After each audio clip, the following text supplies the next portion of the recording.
Everybody, welcome back to another episode of FSi DFS Fantasy NASCAR Picks. I'm your host, Mega31.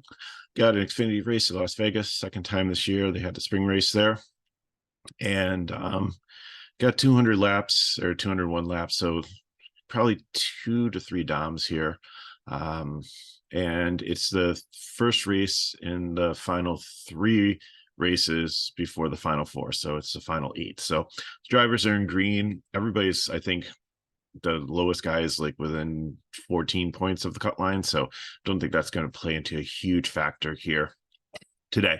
John Hunter Nemechek had an issue after practice, had to take the car back to the garage, did not get to qualify, so he's going to be a prime play in massive chalk starting down there, because like he was one of the fastest cars in practice, especially with 10 lap average, and does really well here. So I think that he'll definitely be good. So starting up top, Barry got the pole. I think he's be chalky just because he has run well here in the past. Fourth in practice, 3 and 10 lap, finished 5th here in the spring and 5th overall in the track type. He's not in the playoffs, so he really has nothing to lose. Doesn't have to stay out for stage points, can do alternate pitch strategies, things like that. Maybe they took some resources away from him to try to help the teams, the cars that are still in Mayer and Allgaier, but I think he'll still have a good day. Custer, I think he's really good. Number 1 in practice. Could get past Barry, get the lead at some point. Finished 12th here in the spring, not too worried about that. 4th overall on the track type average. Sammy Smith, 17th in the spring, 13th in the track type. So I think he might be going backwards a little bit. So he's a GPP for me.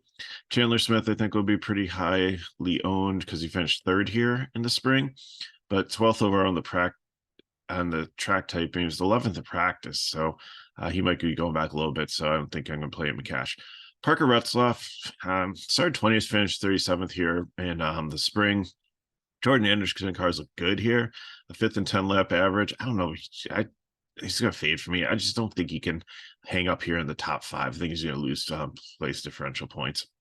Hemrick is always a GPP, like 2nd in practice, finished 10th here in the spring, 8th in the track type, 4th and 10th laps average. He's hit or miss at these tracks. Like, he's kind of just there, but I don't see him like dominating, getting leading the race or anything. So GPP. Allgaier finished 2nd in the spring, 4th in the track type. Wasn't as fast in practice as I'd like him to be, but I think he's a solid play too. If you can find the 11 too, if you want him as like a second dominator there, but it's hard to fit him in with John Hunter Nemechek if you're trying to play like Barry or Custer, somebody as like a first dominator up there. Herbst is a GPP. Just the same thing as Hemrick, just doesn't get up there and lead laps, gets into trouble a lot. Lane Riggs, and a good car for him here, but the car finished 4th in the spring. Not him, but Kyle Busch was driving it, so just not interested. I think a good GPP play, but not in cash. Hill definitely won the race here in the spring. Definitely can see him. Nice savings on Allgaier and a little bit more place differential there for you. 6 overall on track style average. So practice was a little bit slow, like 21st, but maybe they figured things out and could definitely, obviously, qualify better than practice. So hopefully that means he's going to continue to move up. Parker Kligerman, I think, is a decent cash play here at the price point. Always competitive. Kyle Weatherman, I have as a fade. He's just starting a little bit too high here. Did in a decent car, finished 16th here in the spring, but I don't know if he can stay in the top 15. So I think he's going to fall back too much for me to play him. Brandon Jones, like him here, even though he was 21st in the spring, 8th in these track types, 6 and 10 lap and practice. And the junior motorsports cars have been solid here. Mayer, same thing. Like, he's been on a good run recently. Again, I just kind of sometimes worry with him that if he's rubbed so many people the wrong way that it just might come back to bite him at some point during the season. But 7th here in the spring, 8 in track type, 8 in practice. Everything says that he should move up into the top 10. So I think he's solid in cash. Creed's always a GPP, kind of the same reason as Riley Herb, just finds trouble a lot, but his 10 lap average was decent. Practice, he's just ending up pretty much where he practiced. Spring he was 9th and 11th overall, so I think that he does have some upside move up. Clements and Sieg are just solid plays here in the high 6, mid 7K range. They finished in the 20s in the spring, which is a little bit concerning to me, but their overall averages for these types of tracks are 17th and 19th, and they're starting 16th and 17th. So they finish around where they start, they should be fine. Jeb Burton had a really good practice, didn't qualify as well. He found 7th in practice, 14th in the spring. So I think there's definitely some upside there. Myatt Snyder, just a really good driver who was in Xfinity before, had some unfortunate circumstances. And now he's back. He's in the Joe Gibbs All-Star car here. Just a lot of upside here. 14th in practice, wasn't out there for a 10-lap average that I saw, but he's 20th in his track style. So I think that he's definitely can finish where he starts or move up a little bit here. He's a veteran and knows what he's doing, and knows the track pretty well. Alfredo, GPP, I just don't trust the car. Dawson Cram looked good in practice, 6th. But again, I just don't trust the car or him. I think he's a great GPP play, but I don't know about cash. I think there's some risk of him, if he does fall back, losing you a lot of place differentials. So that's more of a GPP than a cash play. Gralla, nothing spectacular here. 27th in practice, starting 22nd, finished 23rd. So if he finishes where he starts, I think he's good for GPP, but there's cheaper plays I'd like. Dye and Kyle Sieg, and they're both GPP plays here. Nothing.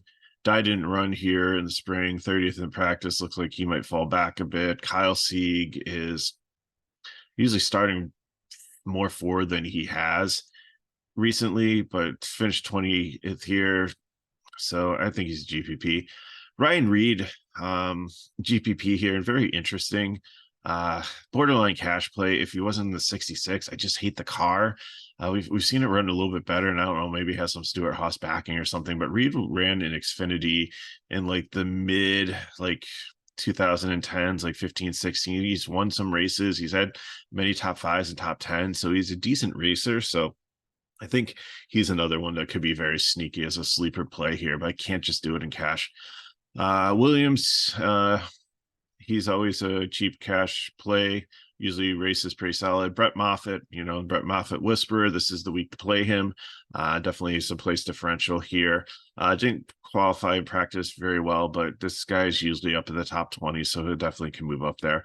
Mosaic and Parsons. Mosaic had a really good race. No, it was actually the car in the spring race. I don't think he was in it. I think somebody else was. So that's a little misleading there. So GPP for both of them. Joe Draft Jr. I never play, and especially he's in the Ryan C car. He did decent. I finished 15th, but he was in the Gibbs car in the spring race. So I don't think that he's usually the first guy out to crash. Blaine Perkins, Ellis, Emmerling, Poole, they're all decent plays in this range. I think Ellis Price sticks out the most at having the best equipment. The rest of them, it's kind of sketchy. Rahel Caruth, I like him here. 15th and 10-lap average, 24th in practice. Definitely not a 35th place car, just kind of botched for qualifying. 26th finish in spring, 23rd overall in the composite. I think he definitely can move up 10 places.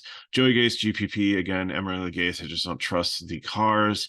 CJ McLaughlin is just horrible, even though he's in a decent Ryan Thieg ride. I just think that he doesn't really move up. I mean, he's a punt if you could need him, but I'd rather play probably like Gase or Perkins or even Emmerling for $300 less, or take a shot in Dawson Cram. McLaughlin's just a really bad driver.